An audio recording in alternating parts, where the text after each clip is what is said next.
সিংহাসনে বসা খুড়ো ডান হাতের তর্জনী তুলে কুজোকে দেখে বললেন, যাও বোতল, আজ থেকে এই বুজরুকের ঘাড়েই তুমি আশ্রয় নাও। তোমার ভারে ওর শাশ্বত না হওয়া পর্যন্ত ওকে মুক্তি দেবে না। তার কথা শেষ না হতেই সেই ঘূর্ণিঝড় এগিয়ে গেল কুজোর দিকে। নমস্কার, আমি রাজদীপ মল্লিক। আপনারা শুনছেন কণ্ঠের কারচুপি চ্যানেল।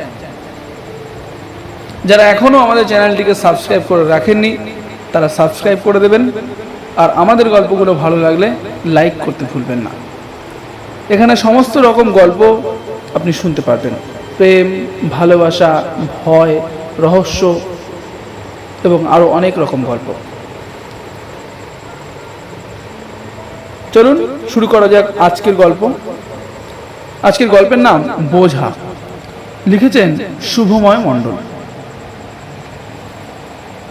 শুরু হচ্ছে আজকের গল্প, বোঝা। কুজো লোকটা যেদিন গ্রামে এলো সেদিন থেকেই কেমন আদায় কচকলার সম্পর্ক তার আমাদের পাড়ার দুলাল খুড়োর সঙ্গে। খুড়ো গ্রামের সব থেকে প্রবীণ লোক। সকলকেই তিনি সুপরামর্শ দেন। সবাই সম্ভ্রমের চোখে দেখে তাকে, সম্মান দিয়ে কথা বলেন তার সঙ্গে। তার অভিজ্ঞতা অনেক, জীবনের ওঠাপড়া ভালো মন্দ অনেক দেখেছেন তিনি। তাই তাকে কোনো কিছুতেই সহসা বিচলিত হতে দেখিনি আমরা কখনো। ধীর স্থির এবং ঠান্ডা মাথার মানুষ সেই তিনি। ওই কুজো বিক্রমকে প্রথম দিন দেখেই বেশ বিচলিত হয়ে পড়লেন। সে বেচারা বহুদূর থেকে আশ্রয়ের খোঁজে এসেছিল এই গ্রামে। খুড়ো কি বুঝেছিলেন জানি না, কিন্তু তার পরামর্শতে তখন গ্রামের মুরব্বীরা কুজোকে গ্রামের ভিতরে থাকতে দেয়নি। অবশ্য গ্রামের ছেলে ছোকরাদের বদান্যতায় তার আশ্রয় একটা জুটল গ্রামের শেষ প্রান্তে নদীর ধারে বটতলায়। যাই হোক, কিছুদিনের মধ্যেই কুজো কিন্তু গ্রামে বেশ জনপ্রিয় হয়ে উঠল। প্রথম দিকে গ্রামে ঢোকার অনুমতি না থাকলেও গ্রামবাসীদের প্রশ্রয় পেয়ে সে তখন প্রায়ই গ্রামের ভিতরে যাতায়াত করত। প্রথম দিকে দিনে এক আধবার, কিন্তু পরে প্রায় সারাটা দিনই সে গ্রামের মাঝখানে শিবতলাতেই কাটাত। এই প্রশ্রয় পাওয়ার কারণ তার ঝাড়ফুঁকের জোর। তার ধুতির ভাঁজে সর্বদা গোজা থাকত একটা চকচকে কোষ্টি পাথর। পাথরটা নাকি মন্ত্রপুত ছিল, কথাও বলতে পারত, তবে শুধু ওই কুজোর সঙ্গেই। তার জোরেই সকলের ভূত ভবিষ্যৎ সব নাকি জানত সে। আর ওইখানে বসেই বলে দিত গ্রামের কোন বাড়িতে কার কি সমস্যা, কি রোগ, বা কার কোন রোগ বা সমস্যা সারবে কিভাবে, ইত্যাদি ইত্যাদি। যা হয় আর কি, গ্রামের মানুষ তাই তাদের অফুরন্ত সমস্যা নিয়ে রোজ তার দ্বারস্থ হতো, আর সেও ঝাড়ফুঁক করে তাদের সমস্যার সমাধানের চেষ্টা করত। মোট কথা, এখানে আসার কিছুদিনের মধ্যেই কুজো হয়ে উঠল গ্রামের মহিষা। সমস্ত গ্রামবাসী যেন হঠাৎ বশীভূত হয়ে হাতের মুঠোয় এসে গিয়েছিল তার। ক্ষমতা বড় ভয়ঙ্কর জিনিস। যার আছে তিনি দায়িত্ববান ও সচেতন না হলে তার অপব্যবহার হবেই। আজকের দুনিয়ায় মানুষের যত সমস্যা তার 90% ক্ষমতাবানের দম্ভ এবং বেপরোয়া সিদ্ধান্তের ফল। আমাদের কুজো কোনো ব্যতিক্রমী চরিত্র ছিল না। গ্রামবাসীরা তাকে গুরুত্ব দিচ্ছে, তার কথা মেনে চলছে। এটা দেখে সেও নিজের ক্ষমতার দম্ভে দিশেহারা হলো। পরিস্থিতি একসময় এমন হয়ে উঠেছিল যে তার অতি মন্দ আচরণকেও যেন মানতে বাধ্য হতো সবাই। ওদিকে দুলাল খুড়ো বহুদিন গ্রামের কারোর কোনো কাজে আসছিল না, কারণ কারোর কোনো সমস্যার তিনি তুড়ি মেরে বা মন্ত্র বলে সমাধান করে দেবেন এমন কথা তো কোনোদিন দেননি। তার কাছে গেলে তিনি পরামর্শ দেন কিভাবে নিজেই নিজের সমস্যার সমাধান করতে পারবে, যা করতে এখন আর ইচ্ছুক নয় কেউ। রেডিমেড সমাধান পাবার লোভে সকলেই সেই কুজোরই শরণাপন্ন হয়। রেডিমেড সমাধান পাওয়ার লোভে সকলেই সেই কুজোরই শরণাপন্ন হয় এখন। এদিকে কুজোর ক্রমবর্ধমান দাম্ভিক আচরণে একদিন গ্রামেরই কয়েকজন সম্মানীয় ব্যক্তির মানহানি ঘটল। কুজো ততদিনে এত প্রভাবশালী হয়েছে যে তাদেরকেও তুচ্ছ জ্ঞান করছিল। গ্রামেরও কেউ তার বিরুদ্ধাচরণ করল না দেখে তারা বুঝলেন যে কুজো এমন দুর্ব্যবহার এখন হামেশাই করবে। গ্রামবাসীদেরও তখন এমন অবস্থা যে কুজোর অশোভন আচরণের প্রতিবাদ করার সাহস নেই কারণ। সুশীল মুখুজ্জে একদিন ঠাট্টা করেছিল তার পিঠের কুচটাকে নিয়ে। পরদিন থেকে পিঠের যন্ত্রণায় সে নাকি আর বিছানা ছেড়ে উঠতেই পারেনি। মাসখানেক যন্ত্রণা ভোগের পর অবশেষে কুজোর পায়ে ধরে ক্ষমা চাইতে হয় তাকে। তারপরেই তার পিঠের যন্ত্রণা নাকি আতুরের মতো উবে গিয়েছিল। কুজো তার ভক্তদের বলেছিল বোতল নামে তার একটা পোষা ভূত আছে যে তার পিঠে বসে থাকে। সেই বোতলের ভরেই সে কুজো হয়ে থাকে। আসলে সে কুজো নয়। সুশীল মুখুজ্জের ঠাট্টার জবাবে সে বোতলকে পাঠিয়েছিল তার পিঠে কদিন থাকার জন্য। এরপর কেউ কোনো সমস্যা নিয়ে এলে সে আর সেই পাথরটা নিয়ে বুজরুকি করতো না।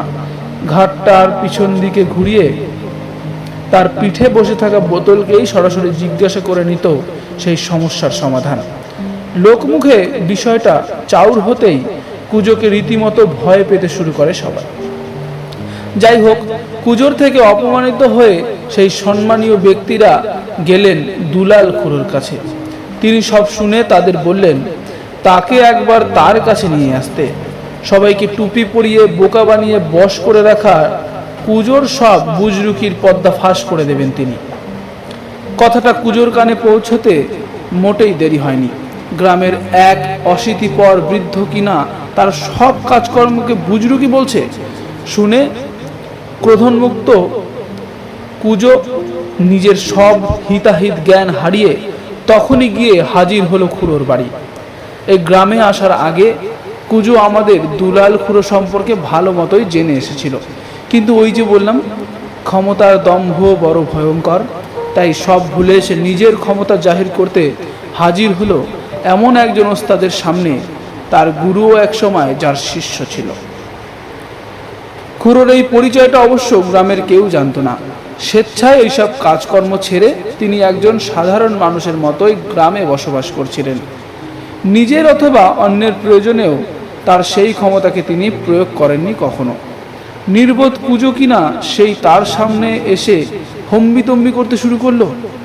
বেশ কিছুক্ষণ তার কথাবার্তা শোনার পর খুড়ো বললেন, তা হে বাপু, শুনেছি তোমার নাকি একখানা পোষা ভূত আছে, কি যেন নাম, বোতল নাকি?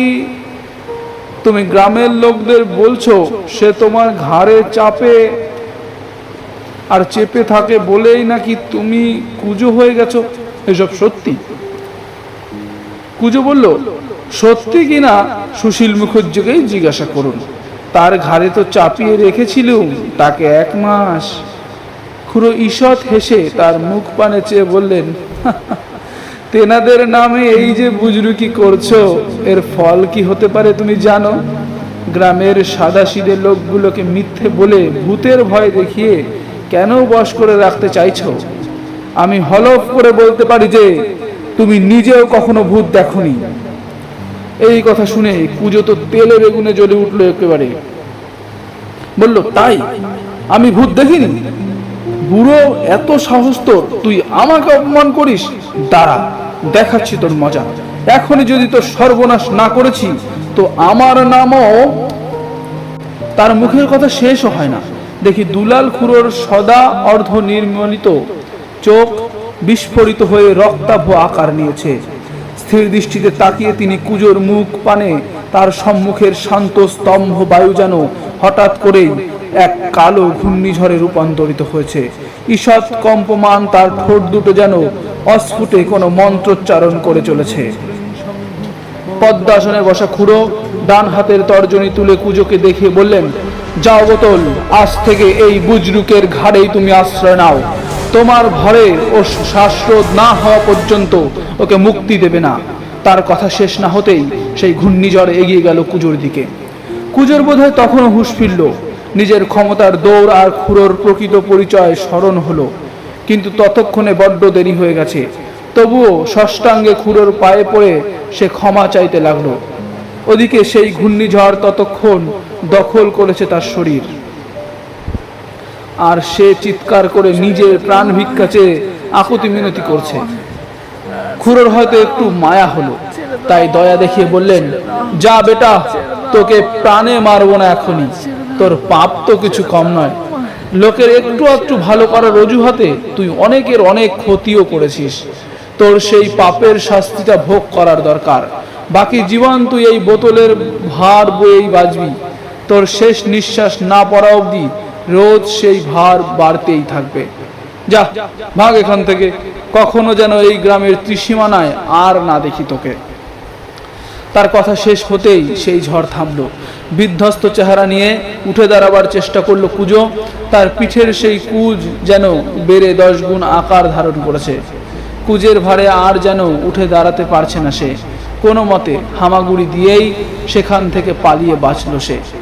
গ্রামের ত্রিসীমানায় আর কেউ কখনো দেখেনি তাকে। নমস্কার, আমি রাজদীপ মল্লিক। আপনারা শুনছিলেন কণ্ঠের কার্যকর। আমাদের গল্পটা কেমন লাগলো তা জানাতে অবশ্যই ভুলবেন না। আর আপনাদের যদি কোনো রকম গল্প শোনার ইচ্ছা থাকে তা কমেন্ট করেও জানাবেন। গল্প ভালো লাগলে লাইক শেয়ার অবশ্যই করবেন। দেখা হবে পরের একটি গল্প নিয়ে। ধন্যবাদ।